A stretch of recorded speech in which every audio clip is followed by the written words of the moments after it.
Hi friends, అందరికీ నమస్కారం. ఇప్పుడే అందిన వార్త. మళ్ళీ టీడీపీ నేత దారుణ హత్య, నరికి చంపిన వైసీపీ నేతలు.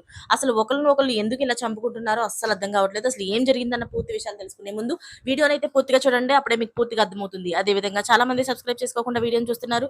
దయచేసి సబ్స్క్రైబ్ చేసుకోండి. సబ్స్క్రైబ్ చేసుకోవడం వల్ల నేను చేసే ప్రతి వీడియో అప్డేట్ మీకు ముందుగానే నోటిఫికేషన్ రూపంలో వస్తుంది. అదే విధంగా లైక్ చేయడం మర్చిపోతున్నారు. దయచేసి లైక్ చేయండి. లైక్ చేయడం వల్ల ఇటువంటి ఇంపార్టెంట్ ఇన్ఫర్మేషన్స్ చాలా మందికి రీచ్ చేసిన వాళ్ళు అవుతాం. ఇక లేట్ చేయకుండా వీడియోలోకి అయితే వెళ్ళిపోదాం. మా గ్రామంలో వైసీపీని ఎదిరించి మొదట టీడీపీ జెండా పట్టుకుంది మా నాన్న. టీడీపీ గెలవడంతో కేక్ కట్ చేస్తుంటే బైక్ పై వచ్చి మా అమ్మ కాళ్ళు విరగ్గొట్టారు. చంద్రబాబు జన్మదినం వేడుకలు చేస్తుంటే మా అన్న చెయ్యి విరగ్గొట్టారు. ఇప్పుడు ఏకంగా కొడవలితో దాడి చేసి నా చేతికి గాయం చేశారు. అడ్డు వచ్చిన మా నాన్నను కొడవలితో నరికి చంపారు. రాజకీయాలే మా కుంప ముంచాయి దేవుడా అంటూ రామకృష్ణ కొడుకు సురేష్ రోధించడం చూబరులను కదిలించి వేసేస్తుంది. అయితే ఎన్నికల్లోని టీడీపీ గెలిచిందన్న ఆనందంతో టపాసులు కాల్చడమే మా కుటుంబంపై దాడులు చేయడానికి కారణమని ఆయన ఆవేదనకు వ్యక్తం చేస్తున్నారు.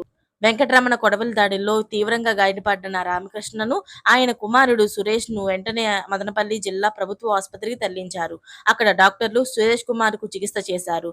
రామకృష్ణను మెరుగైన వైద్యం కోసం తిరుపతికి రెఫర్ చేయగా కలిగిరి సమీపంలో వెళ్తుండగా మార్గమధ్యంలో మృతి చెందాడు.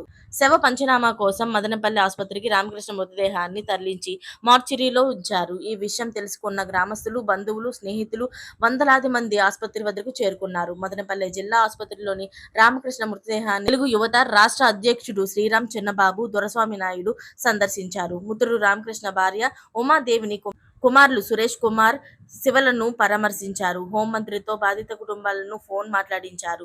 ఆమె వారిని పరామర్శించి న్యాయం చేస్తామని భరోసా ఇచ్చారు.